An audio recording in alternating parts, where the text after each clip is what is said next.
फवाद चौधरी ने थप्पड़ क्यों मारा? बिलाखिर सहाफ़ी समी इब्राहिम का मौक़िफ़ भी सामने आ गया। फवाद चौधरी और सीनियर सहाफ़ी समी इब्राहिम समेत मुल्क की अहम शख्सियत फैसलाबाद में निजी टीवी चैनल 92 न्यूज़ के मालिक मियां हनीफ की साहबजादी की शादी की तकरीब में शरीक थे, जहां दोनों में तल्ख़ कलामी हुई और बात इस हद तक बढ़ गई कि वफाकी वज़ीर ने सीनियर सहाफ़ी को थप्पड़ मार दिया।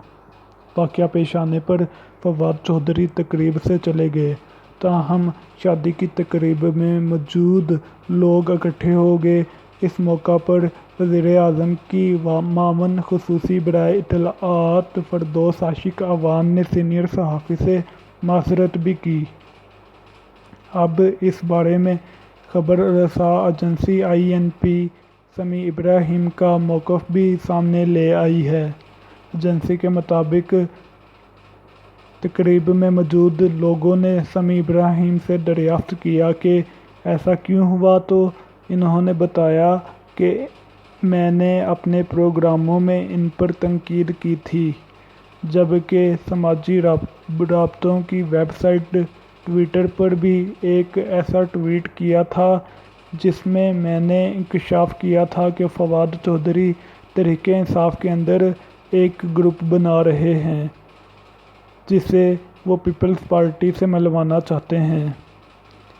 जिस पर फवाद चौधरी ने मुझे धमकियां भी दी थी और अब तकरीब में इन्होंने ऐसे तर्ज़ अमल का मुज़ाहरा किया है।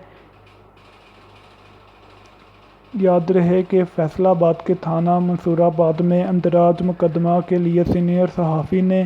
दरख्वास्त भी दे दी, जिसमें समी इब्राहिम ने मौक़िफ़ अपनाया कि शादी की तकरीब में शिरकत के लिए वो अपने दोस्तों अरशद शरीफ, रऊफ़ क्लासरा,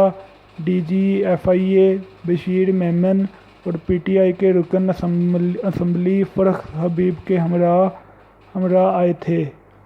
इस दौरान वफाकी वज़ीर साइंस और टेक्नोलॉजी फवाद चौधरी ने इन पर हमला कर दिया, इन्हें थप्पड़ मारा और गालियां दी, संगीन नताइज की धमकियां